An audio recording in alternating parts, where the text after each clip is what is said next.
Avez-vous déjà eu l'impression qu'il existe un mur invisible dans votre vie? Vous priez, vous jeûnez, vous faites tout ce que l'Église recommande, mais on dirait qu'il y a un plafond de verre qui empêche votre bénédiction de descendre ou qui vous empêche, vous, de monter. C'est une sensation étrange d'être sur un tapis roulant, beaucoup de mouvements, beaucoup de sueur, beaucoup d'efforts, mais vous restez exactement au même endroit. Peut-être est-ce dans vos finances qui ne se stabilisent jamais, peu importe combien vous travaillez. Peut-être est-ce un cycle répétitif dans vos relations amoureuses ou une angoisse dans votre esprit qui ne part pas, peu importe combien de fois vous chassez l'ennemi. Beaucoup de gens viennent me voir en disant « Je suis sous une attaque constante. Quelqu'un a fait de la sorcellerie contre moi. » Mais et si je vous disais que, dans la majorité des cas, le problème n'est pas celui qui attaque de l'extérieur, mais celui qui garde la porte de l'intérieur. Et si ce qui bloque votre vie n'était pas seulement un démon furieux, mais un gardien spirituel qui a le droit légal d'être là? Je connais le monde des ténèbres. Je sais comment il opère parce que j'y étais. Et une chose que l'on ne vous dit pas assez, c'est que le monde spirituel ne fonctionne pas par le volume de vos cris. Il fonctionne par la légalité. L'enfer n'a pas peur de votre voix, il a peur de votre autorité. Et vous n'avez aucune autorité là où vous n'avez pas de légalité. Aujourd'hui, nous allons aller en profondeur. Je vais vous révéler le concept des gardiens spirituels invisibles. Vous allez comprendre pourquoi certaines portes ne s'ouvrent pas. Et le plus important, vous allez découvrir que souvent, ce n'est pas le diable qui maintient la porte fermée, mais une loi spirituelle que vous avez vous-même activée sans le savoir. Ce que vous allez apprendre aujourd'hui va enlever un poids énorme de vos épaules. Cela va arrêter de vous faire combattre des batailles imaginaires et va vous donner la vraie clé pour débloquer votre destinée. Préparez-vous, car ceci n'est pas juste une vidéo, c'est un entraînement de guerre avancé. Mais avant de plonger dans cet enseignement, j'ai une mission pour nous. Cet algorithme doit comprendre que ce message est vital pour quelqu'un qui souffre aujourd'hui. Alors, s'il vous plaît, cliquez sur « J'aime » le pouce bleu maintenant. Ce n'est pas pour moi. C'est pour que cette vérité atteigne un frère ou une sœur qui a besoin d'être libéré. Je veux aussi savoir qui est mon armée aujourd'hui. Écrivez dans les commentaires de quelle ville ou de quel pays me regardez-vous. Est-ce Paris, Montréal, Abidjan, Kinshasa, Bruxelles? C'est toujours une joie immense de voir notre famille internationale réunie ici. Si vous êtes prêt à recevoir cette vérité, écrivez aussi « Je suis prêt à connaître la vérité qui libère ». On commence. Partie 1. La géographie spirituelle et les portes. Pour comprendre ce qui se passe dans votre vie, nous devons d'abord détruire une idée enfantine que beaucoup de chrétiens transportent. L'idée que les choses spirituelles arrivent par hasard ou par manque de chance. Dans le royaume de Dieu comme dans le royaume des ténèbres, le hasard n'existe pas. Tout est gouverné par des lois, par des territoires et par des portes. La Bible est très claire à ce sujet. Dans le psaume 24, la parole déclare « Portes, élevez vos linteaux, élevez-vous, portes éternelles, que le roi de gloire fasse son entrée. » Faites attention à ce détail. Si le roi de gloire a besoin que les portes s'élèvent pour qu'il puisse entrer, cela signifie qu'il existe des structures spirituelles qui contrôlent l'accès. Votre vie n'est pas une masse informe. Votre vie est un territoire. Imaginez votre existence comme une grande maison ou une ville fortifiée. Il y a des zones distinctes, la chambre des finances, le salon des relations, le jardin de la santé, la tour de votre esprit. Chacune de ces zones fonctionne comme un territoire spirituel indépendant, mais connecté aux autres. Et la règle absolue du monde spirituel est celle-ci. Là où il y a un territoire, il y a une administration. Et là où il y a une administration, il y a des gardiens. Quand vous comprenez cela, vous arrêtez de blâmer le mauvais œil du voisin pour tout ce qui vous arrive. Vous commencez à comprendre que si un domaine de votre vie est bloqué, c'est qu'il y a un portier, une sentinelle à cet endroit précis. Beaucoup pensent qu'ils sont bloqués parce qu'une sorcière a fait une incantation ou à cause de la jalousie au travail. Oui, cela existe. Nous n'ignorons pas les ruses de l'ennemi. Mais avec l'expérience de mon passé, je peux vous garantir une chose. L'attaque externe ne fonctionne que s'il y a un gardien interne qui permet l'entrée ou qui maintient la porte verrouillée. Réfléchissez avec moi. Si vous avez une maison et que vous verrouillez toutes les portes et fenêtres, le voleur peut crier dehors, il peut jeter des pierres, il peut faire du bruit. Mais il ne peut pas entrer et piller vos biens, à moins que quelqu'un de l'intérieur ne lui ouvre, ou à moins que vous n'ayez laissé une clé sous le paillasson qu'il connaît. Ce que nous vivons aujourd'hui dans l'Église, c'est une génération qui hurle contre le voleur à l'extérieur, mais qui continue de nourrir le portier à l'intérieur. Vous chassez le démon de la pauvreté, mais vous gardez le gardien de la mauvaise gestion qui gouverne vos finances. Vous chassez l'esprit de divorce, mais vous gardez le gardien de l'orgueil assis sur le canapé de votre salon. Rien dans votre vie n'est bloqué par accident. Si c'est bloqué, c'est qu'il y a une porte fermée. Et si la porte est fermée, il y a quelqu'un ou quelque chose qui tient la clé. Partie 2. Les deux types de gardiens, le visible et l'invisible. Allons plus loin. Nous devons catégoriser qui sont ces êtres ou ces forces qui bloquent ou permettent l'accès dans nos vies. Je divise cela en deux catégories pour que vous compreniez avec une clarté totale. Le premier type, ce sont les gardiens spirituels réels. Ce sont ceux que la Bible décrit explicitement. Nous le voyons dans Daniel, chapitre 10, lorsque l'ange dit à Daniel qu'il a été empêché de passer par le chef du royaume de Perse. Il y avait là une entité spirituelle, une principauté, qui gardait une région géographique et spirituelle, empêchant la bénédiction d'arriver. Dans Éphésiens 6, Paul nous parle des principautés, des puissances, des dominateurs des ténèbres.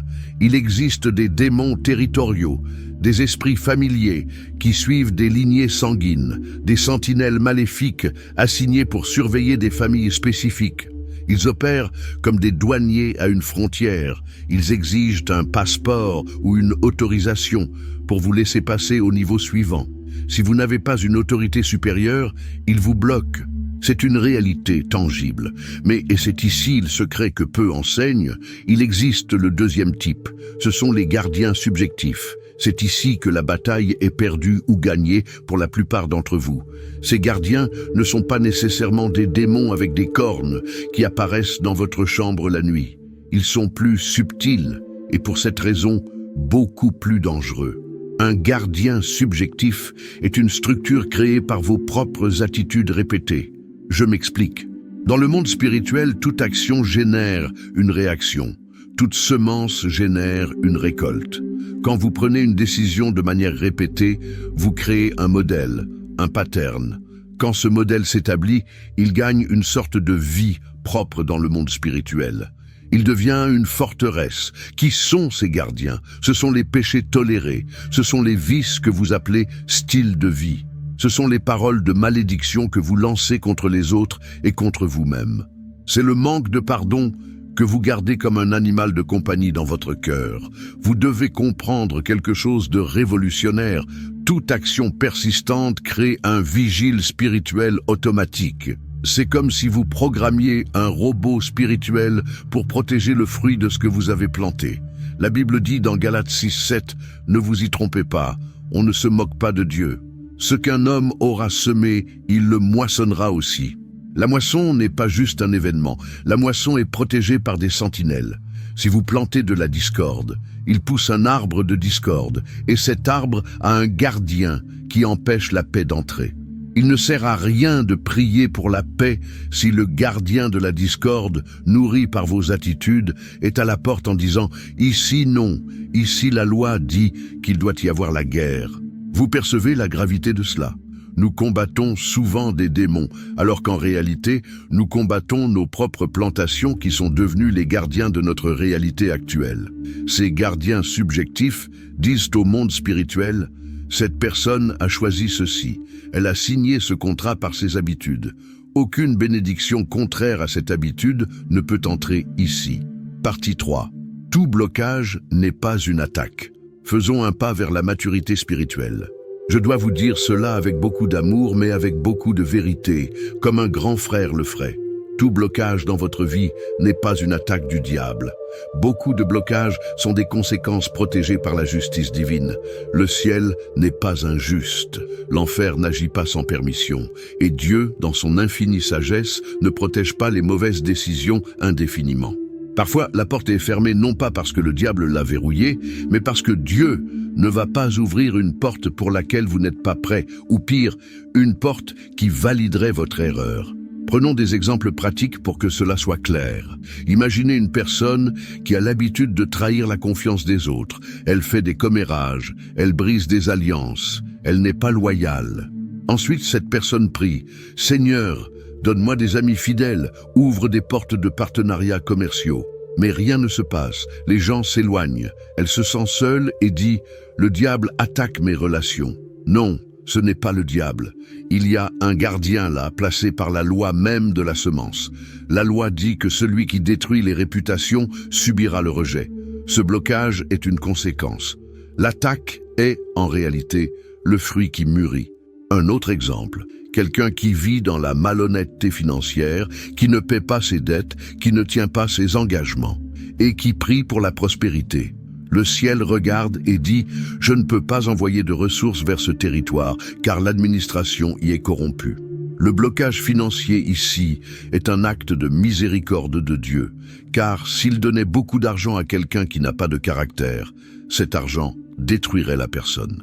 Il existe donc des portes que Dieu n'ouvre pas tant que quelque chose n'a pas été corrigé. Ceci n'est pas pour vous condamner. Si vous sentez un poids maintenant, en écoutant cela, ce n'est pas de la condamnation, c'est le Saint-Esprit qui apporte la conviction. La condamnation dit « Tu es mauvais et il n'y a pas d'espoir ». La conviction dit « Voici l'erreur, réparons-la pour que tu puisses avancer ». Vous devez avoir le courage de vous regarder dans le miroir et de demander « Ce blocage est-il une opposition de l'enfer à mon appel ou est-ce une résistance créée par mes propres choix ?» Partie 4. La légalité, le carburant des gardiens. Ici, nous entrons dans le domaine technique du monde spirituel. Qu'est-ce qui donne de la force à ces gardiens? Qu'est-ce qui fait qu'ils restent là, immobiles, même quand vous jeûnez? La réponse est une seule chose, la légalité. Beaucoup de gens parlent de malédiction héréditaire, et c'est réel. Mais toutes les malédictions ne viennent pas d'un autel de sorcellerie fait par votre arrière-grand-père. Beaucoup de malédictions sont, en réalité, des droits légaux que nous renouvelons tous les jours. La Bible dit dans Éphésiens 4,27 « Ne donnez pas accès au diable ou ne donnez pas de place ».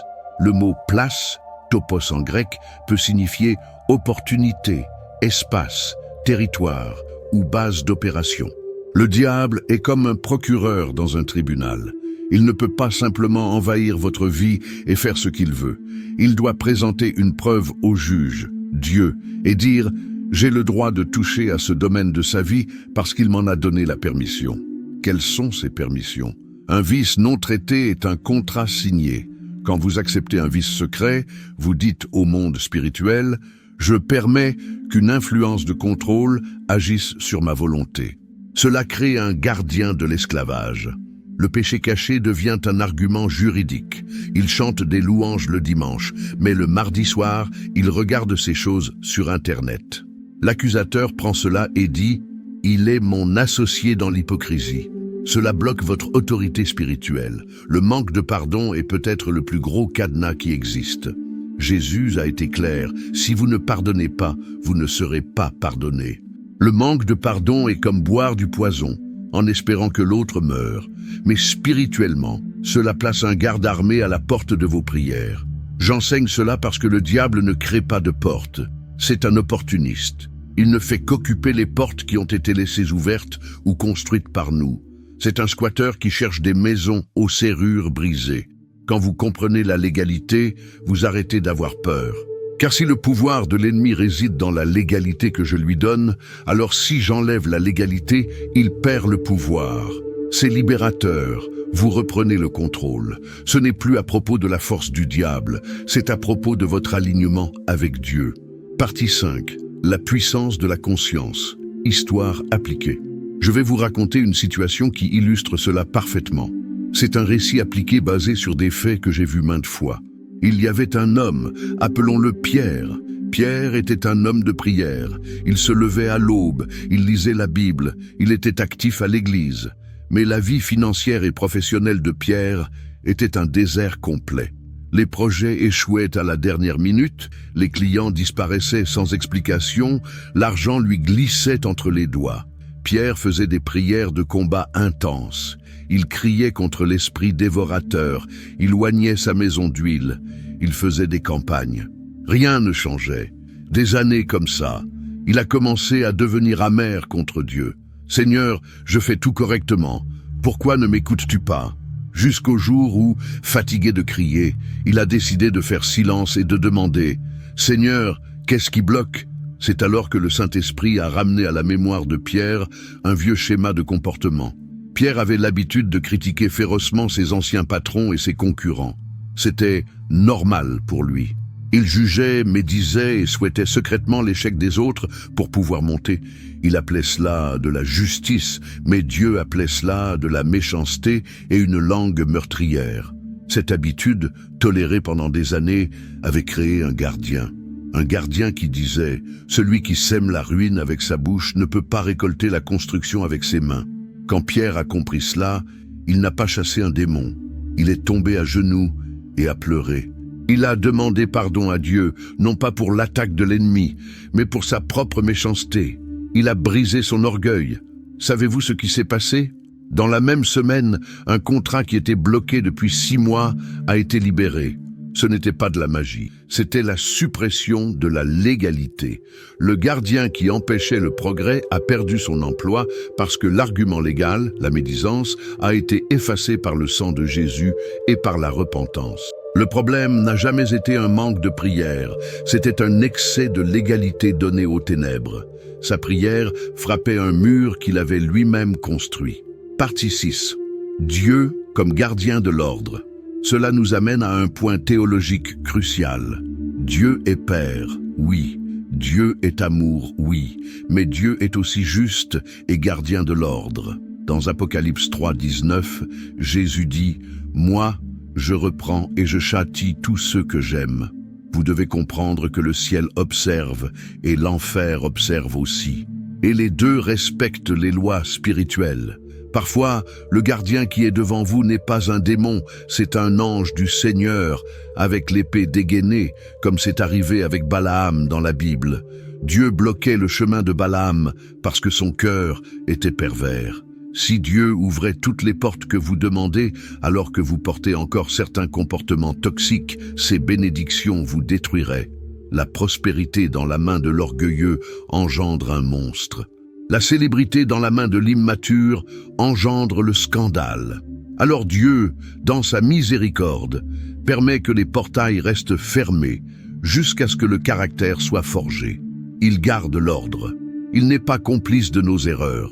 Il nous aime trop pour nous laisser gagner en utilisant les mauvaises armes. Comprendre cela enlève notre révolte. Nous arrêtons de demander pourquoi Dieu ne fait rien. Et nous commençons à demander que veut changer Dieu en moi pour que cela arrive. Partie 7.